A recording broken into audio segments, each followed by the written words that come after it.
කර ගල්ලංගුරු සමාගමේ ලියාපදිංචියක් නැතුවයි කලින් සමාගම මේ ගල්ලංගුරු ගෙනල්ලා තියෙන එක. ඒක ලියාපදිංචියක් නැතුව කොහොමද ලංකාවට ගල්ලංගුරු ගේන්නේ? එහෙම ගේන්න බෑ. ඒක තමයි කියන්නේ. ඒක තමයි මම කිව්වේ ගරු ජනාධිපතිතුමනි වහා විධිමත් පරීක්ෂණයක් පවත්තා මේ අකටයුතුකම් වලට වහම දඬුවම ලබා දෙන්න. මොකද ආදේශපාලන අධිකාරී හිතුවතුන් හරහා තමයි මහත්මයා ওই වැඩේ වෙලා තියෙන්නේ. මෙහෙදි මොකද ගල්ලංගුරු ව්‍යාපාරේ හිටපු පුද්ගලයෝ බාල බෙහෙත් ඖෂධ මාෆියාවෙත් ඉන්නවා. හරි එතකොට ඔවුන්ගේ හිතවත්කම් හරහා එවකට හිටපු විදුලි බල බලශක්ති නියෝජ්‍යමතුමාට එවකට පේන්නේ නැහැ ඔය ලන්සු තමයි මේ කියන්නේ අඩු ලන්සු වලට කෝල් කරන්න ඊට පස්සේ බෑන්ක් ගැරන්ටිස් තියලා තියනවද සිකියුරිටි බොන්ඩ් තියලා තියනවද පර්ෆෝමන්ස් සිකියුරිටිස් තියනවද පර්ෆෝමන්ස් බොන්ඩ්ස් තියනවද කියලා එවකට ඔහුට මතක්ුන්නේ නැහැ. ඔහු දන්නවා යාළුවා නිසා මීක් නැතුව හිටියා. ඉතින් ඒකයි මම කිව්ව වහාම විධිමත් පරීක්ෂණ පවත්වලා මේ ජනතාවගේ බදු මුදල්නේ පොඩි ළමයා බොන කිරි පැකට් එකකට බඩුව දිනවා නම් අපි මාධ්‍යවේදී මහතුරුන් අපි යන වාහන වලට බයික් වලට පෙට්‍රල් ටිකට බඩුව දිනවා නම් අපි තමයි ඒ වල ඉන්වෙස්ටර්ස්ලා මේ හුරා කන්නේ මේ ගසා කන්නේ ජනතා සල්ලි. ඉතින් ඒක හන්දා තමයි මම කිව්වේ වහා විධිමත් පරීක්ෂණ පවත්වලා මේ පිළිබඳව මම අපරාධ පරීක්ෂණ දෙපාර්තමේන්තුවට පැමිණිල්ලක් කරනවා හෙට අනිද්දාට. ඉතින් ඒක හන්දා අර වැඩේ එක පැත්තකින් හරියට යද්දි දුක හිතෙනවා හොරු ටිකට ඉත්තෑව දුවනවා වගේ තමයි වෙන්නේ. නමුත් දැන් ටීවී channel පාර්ලිමේන්තුවේ චෝදනා කරන්නේ විශේෂයෙන්ම මේ ගල්ලංගුරු වල ප්‍රමිතිය නැහැ. ඔව්. වැඩිපුර ගල්ලංගුරු දහනය කරන්න වෙනවා මේ එක මෙගාවෝට් එකක් හදන්න ගියාට පස්සේ. එතකොට මේ ඒ වගේම මේකේ මේ ප්‍රමාණය වෙනස් අලු වැඩියෙන් යනවා. චෝදනා පරිසර වාර්තා ඉදිරිපත් කරන කොටත් ඒවල ඉදිරිපත්. ඔව් එතකොට මන් ඩීව් චානක මන්ත්‍රීතුමාගෙන් අහනවා එතුමා කොහොමද ඔය පරීක්ෂණ වාර්තා ලබා ගත්තේ? ලංකාවේ ගල්ලංගුරු සම්බන්ධයෙන් පරීක්ෂණ පවත්වන්න ආයතනයක් නැහැ. ඕකේ හරිම ප්‍රමිතිය ගන්න පුළුවන් ASD MD කියන තත්ත්ව පරීක්ෂණය තමයි ඒක ලංකාවේ කරන්නේ. එතකොට ඩිව් චානක කොහොමද ඔය දත්තා වාර්තා සමාජගත කරන්නේ? අනිත් එක පාර්ලිමේන්තු වරප්‍රසාද හරහා ඒගොල්ලන් කරන්නේ ජනතාව නොම ගෙවීමක්. ඔව් ඩීවී චානක මොකද එයා බලශක්ති නියෝජ්‍යමති ඉදිද්දිත් මේ පොටෙන්ෂියා කියන ආයතනේ බෙනරගමලගේ ආයතනය මේ බාල බෙහෙත් යොන්ඩස්ට්‍රෝන් බාල බෙහෙත් ගෙනාපු ආයතනය මේ ගල්ලංගුරු ඉම්පෝර්ට් කරා. එතකොට මෙයා දැක්කේ නැද්ද ලන්සු යප කර තිබ්බේ නැහනේ. එතකොට ඩිව් චානක නියෝජ්‍යමති වශයෙන් ඉදිද්දි ඩීවී චානක නියෝජ්‍යමති වශයෙන් ඉදිද්දි ඒක දැක්කේ නැහැ. ඊට පස්සේ පර්ෆෝමන්ස් බොන්ඩ් එකක් කාර්ය සාධක අප කර ගැන දැක්කේ නැහැ. ඇයි යාළුවහන්ද ස්තුතියි.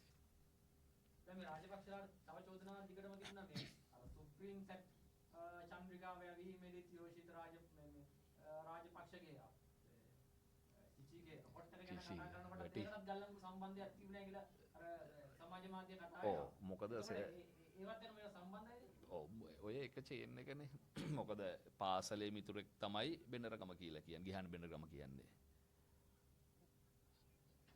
යෝෂ්ඨ රාජපක්ෂ මැතිතුමාගේ පාසලේ මිතුරෙක්. ඉස්කෝලේ ෆිට් එකට ඉතින් සපෝට් එක දීලා වැඩේ කරගෙන ගිහිල්ලා තියෙනවා ලස්සනට. හැබැයි ඉතින් මේක වැඩේ ඇදිලා එන්නේ මම හෙට නැත්තම් අනිද්දා CID එකට ගිහිල්ලා පැමිණිලා දැම්මට පස්සේ. මොකද අපිට බලන් ඉන්න බෑනේ වංචාව දූෂණය කියන තැන හැමදාම බලන් ඉන්න බෑ. අනිත් එක සිස්ටම් චේන්ජ් එකක් ආවා නම් අපි ආණ්ඩුවටත් කියනවා ඒ සිස්ටම් චේන්ජ් එක හරි පාත් එක නිසි ක්‍රමවේදයක් අනුව වෙන්න ඕනේ. ඊළඟ අපි මේ පිළිබඳව මේක මහා දැවැන්ත ගැටලුවක්. මේ පිළිබඳව අපි නිසි තීන්දුව తీරන ගන්නකන් සිවිල් සමාජ ක්‍රියාකාරීකයෝ විදියට පැමිණිලි දාන පාර්ශ්වයන් විදියට අපි 100% බැඳිලා ඉන්නවා.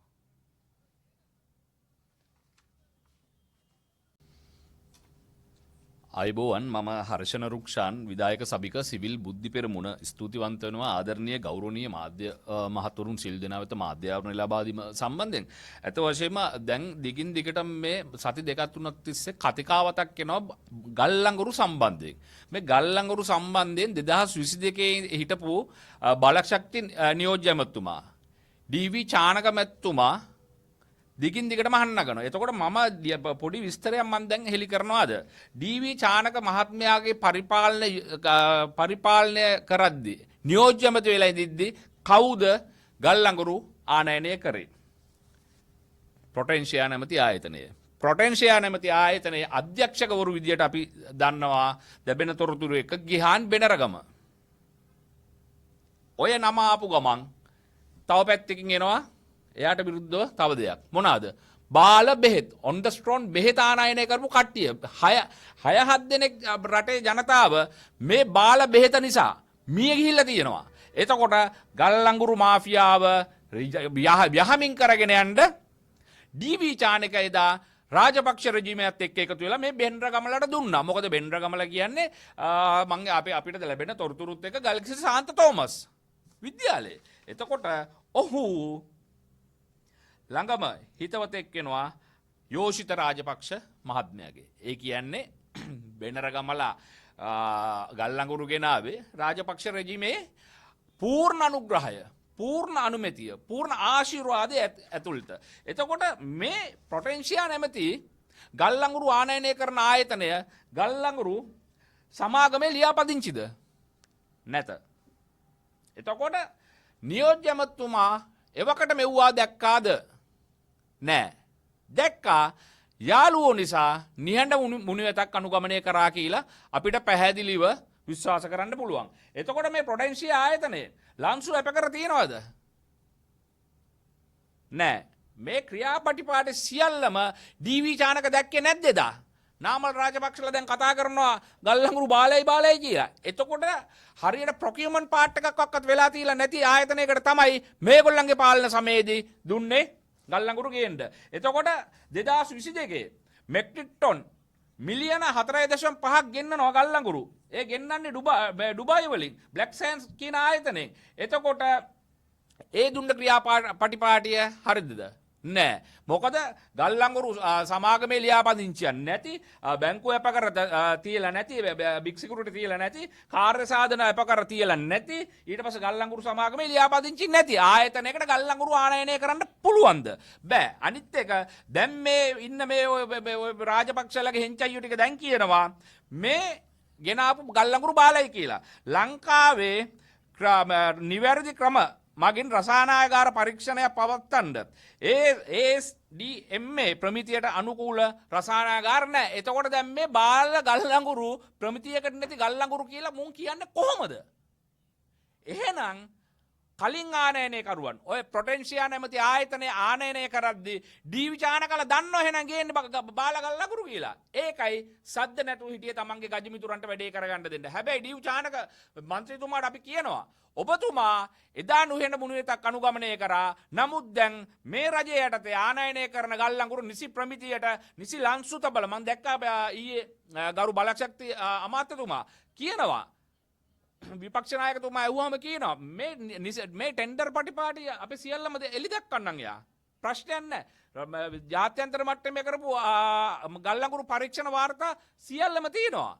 ඉතින් එතනදී ඒ දේවල් පරීක්ෂා කරන්න නැතුව ඇයි මේ බොරු සමාජගත කරන්නේ? මොකද මේ ගල්ලංගුරු පරීක්ෂා කරන ASDMA DMD කියන තත්ත්ව පරීක්ෂණය කරන්න ලංකාවේ රසායනාගාර නැහැ. එතකොට මේ බොරුනේ කියන්නේ. එතකොට මේ බොරු කියන්නේ බොරු සමාජගත කරන්නේ. දැන් ඕනේ මේගොල්ලන්ට මේ ආනයනය කරන ගල්ලංගුරු එකක් ජනතාවට ලාභයි, අනිත් එකට පරිසර හිතකාමී, අනිත් එක තමයි නියමිත ලන්සු වලට මේ බඩු ගෙන තියෙනවා. දැන් ඌමනාව ඇත්තේ අර බෙන්නරගමලා කියන රාජපක්ෂලගේ සෙට් එකට නැවතත් මේ ටෙන්ඩර් එක ජනතා විරෝධයක් බොරු කියලා ජනතා විරෝධයක් ඇති කරලා අර බෙන්නරගමලට ප්‍රොටෙන්ෂියා ආයතනයට කලින් ගෙනාපු ආයතනයට නැවතත් මේ ගල්ලංගුරු ටෙන්ඩර් එක ලබා දෙන්න තමයි මේ පාර කපන්නේ. හැබැයි එකක් කියනවා අපි සිවිල් සමාජ ව්‍යාපාරික ඉන්න මිනිස්සු විදියට සිවිල් සමාජ ක්‍රියාකාරකින් විදියට අපි ඔක්කොම එක්ක කඳවුරක ඉඳ ගන්නවා. මොකද අල්ලස වංචාව දූෂණය භීෂණය නාස්තිය නැති ආණ්ඩුවක් තමයි අපිට ඕන කරලා තිබ්බේ 76 වසරක සාපේ නිමා කරන්න. එතකොට දැන් ඒ ක්‍රියාව හරියට යනවා. වැඩේ හරි ලස්සනට දුවනවා. හැබැයි අර හොරු ටිකගේ ඉත්තෑව දුවනවා. මෙහෙම වැඩේ පිළිවෙලට දුවනවා. අර හොරු ටිකගේ ඉත්තෑව දුවනවා. ඒකන්ද අපි කියනවා කරුණා කළා වර්තමාන ඇමතුමාට ජනාධිපතිතුමාට මම කියනවා මේ බැංකුව අප කර නැති, කාර්ය සාධන අප කර නැති, ගල්ලංගුරු සංස්ථාවේ ලියාපදිංචි නැති පෙර හිටපු ආනයනය කරුවන්ට විරුද්ධව වහාම නීතිය ක්‍රියාත්මක කරන්න කියලා ජනාධිපතිතුමාගෙන් ඉල්ලනවා. සහ මේ එවකට හිටපු ඇමති කොල්ල කවුද බලශක්ති ඇමති කොල්ල කවුද නියෝජ්‍ය ඇමති කොල්ල කවුද ඔවුන් සියලුම දෙනා මේ නිසි ක්‍රියාපටිපාටයට පරිබාහිරව වැඩ කරලා තියෙනවා නම් නියත වශයෙන්ම දඬුවම් ලබා දෙන්න ඕනේ මොකද මේගොල්ලන් කරලා කාලාකාලීවල වැඩේ හරි ට්‍රැක් එකකට ගත්තාම දැන් කරන්න දෙන්නේ නැහැ ඉතින් ඒක හන්ද අපි කියනවා බාල බෙහෙත් ගෙනල්ලා එක පැත්තකින් බාල ගල්ලංගුරු ගෙනල්ලා ක්‍රමවේදයකින් තොරව ගල්ලංගුරු ගෙනල්ලා අනිත් එක ගල්ලංගුරු ගෙනාපු උන් දැන් බෙහෙත් වලට බහැලා ඉංජිනේරුව බෙහෙත් වලට බහැලා කියලා හිතන්න පුළුවන්. අනිත් එක දැන් සිස්ටම් එක චේන්ජ් වෙලා තියෙනවා. අවුරුද්දක් එනවා දැන් අපි ඇවිල්ලා. එතකොට අපිට දැන් රාජපක්ෂලත් එක්ක හේතු වල වැඩ කරපු මිනිස්සුන්ගේ සහාය අවශ්‍ය වෙන්නේ නැහැ. මොකද පාර්ලිමේන්තුවේ වැඩ ටික හරියට යනවානේ. ඉතින් ඒක හන්ද අපි කියනවා කරුණාකරලා මේ කරුණු කාරණා සම්බන්ධයෙන් ගරු ජනාධිපතිතුමනි ගරු විදුලිබල අමාත්‍යතුමනි වහාම පරීක්ෂණ පවත්වන්න මේ ක්‍රමවේදකින් තොරව ආනයනය කරපු පොටෙන්ෂියල් නැමැති ආයතනයට විරුද්ධව ක්‍රියා කරන්න ඒ හිටපු ඇමති ගොල්ලොන්ට විරුද්ධව ක්‍රියා කරන්න ඒ හිටපු නියෝජ්‍ය ඇමති ගොල්ලොන්ට විරුද්ධව ක්‍රියා කරන්න සහ බොරු සමාජගත කරන පාර්ලිමේන්තු වරප්‍රසාද හරහා බොරු සමාජගත කරන ඒ මන්ත්‍රී ගොල්ලොන්ට විරුද්ධව නිසි දඬුවම් ලබා දෙන්න කියලා අපි ඉල්ලා සිටිනවා. ස්තුතියි. මේ තහනංකර ගල්ලංගුරු සමාගමේ ලියාපදිංචියක් නැතුවයි කලින් සමාගම මේ ගල්ලංගුරු ගෙනල්ලා තියෙන එක. ඒක ලියාපදිංචියක් නැතුව කොහොමද ලංකාවට ගල්ලංගුරු ගේන්නේ? එහෙම ගේන්න බෑ. ඒක තමයි කියන්නේ. ඒක තමයි මං කිව්වේ ගරු ජනාධිපතිතුමනි වහා විධිමත් පරීක්ෂණයක් පවත්තා මේ අකටයුතුකම් වලට වහම දඬුවම ලබා දෙන්න. මොකද අදේශපාලන අධිකාරී හිතුවතුන් හරහා තමයි මහත්මයා ওই වැඩේ වෙලා තියෙන්නේ. මෙහෙදි මොකද ගල්ලංගුරු ව්‍යාපාරේ හිටපු පුද්ගලයෝ බාල බෙහෙත් ඖෂධ මාෆියාවෙත් ඉන්නවා. හරි එතකොට ඔවුන්ගේ හිතවත්කම් හරහා එවකට හිටපු විදුලි බලශක්ති නියෝජ්‍යමතුමාට එවකට පේන්නේ නැහැ ඔය ලන්සු තමයි කියන්නේ අඩු ලන්සු වලට කෝල් කරන්න ඊට පස්සේ බෑන්ක් ගැරන්ටිස් තියලා තියෙනවද සිකියුරිටි බොන්ඩ් තියලා තියෙනවද පර්ෆෝමන්ස් සිකියුරිටිස් තියෙනවද පර්ෆෝමන්ස් බොන්ඩ්ස් තියෙනවද කියලා එවකට ඔහුට මතක්ුන්නේ නැහැ. ඒ ඔහු දන්නවා යාළුවා නිසා මීක් නැතුව හිටියා. ඉතින් ඒකයි මම කිව්ව වහාම විධිමත් පරීක්ෂණ පවත්වලා මේ ජනතාවගේ බදු මුදල්නේ පොඩි ළමයා බොන කිරි පැකට් එකට බඩුව දිනවා නම් අපි මාධ්‍යවේදී මහතුරුන් අපි යන වාහන වලට බයික් වලට පෙට්‍රල් ටිකට බඩුව දිනවා නම් අපි තමයි ඒ වල ඉන්වෙස්ටර්ස්ලා මේ හුරා කන්නේ මේ ගසා කන්නේ ජනතා සල්ලි. ඒක හන්ද තමයි මං කිව්වේ වහා විධිමත් පරීක්ෂණ පවත්වලා මේ පිළිබඳව මං අපරාධ පරීක්ෂණ දෙපාර්තමේන්තුවට පැමිණිල්ලක් කරනවා හෙට අනිද්දාට. ඉතින් ඒක හන්ද අර වැඩේ එක පැත්තකින් හරියට යද්දි දුක හිතෙනවා හොරු ටිකට ඉත්තෑව දුවනවා වගේ තමයි වෙන්නේ. නමුත් දැන් ටීවී channel පාර්ලිමේන්තුවේ චෝදනා කරන්නේ විශේෂයෙන්ම මේ ගල්ලංගුරු වල ප්‍රමිතිය නැහැ. ඔව්. වැඩිපුර ගල්ලංගුරු දහනය කරන්න වෙනවා මේ එක මෙගාවෝට්යක් හදන්න ගියාට පස්සේ. එතකොට මේ ඒ වගේම මේකේ මේ ප්‍රමාණය වෙනස් අලු වැඩියෙන් යනවා. චෝදනා පරිසර වාර්තා ඉදිරිපත් කරන කොටත් ඒවල ඉදිරිපත්. ඔව් එතකොට මන් ඩීව් චානක මන්ත්‍රීතුමාගෙන් අහනවා එතුමා කොහොමද ඔය පරීක්ෂණ වාර්තා ලබා ගත්තේ? ලංකාවේ ගල්ලංගුරු සම්බන්ධයෙන් පරීක්ෂණ පවත්වන්න ආයතනයක් නැහැ. ඒ ඕකේ හරිම ප්‍රමිතිය ගන්න පුළුවන් ASD MD කියන තත්ත්ව පරීක්ෂණය තමයි ඒක ලංකාවේ කරන්නේ.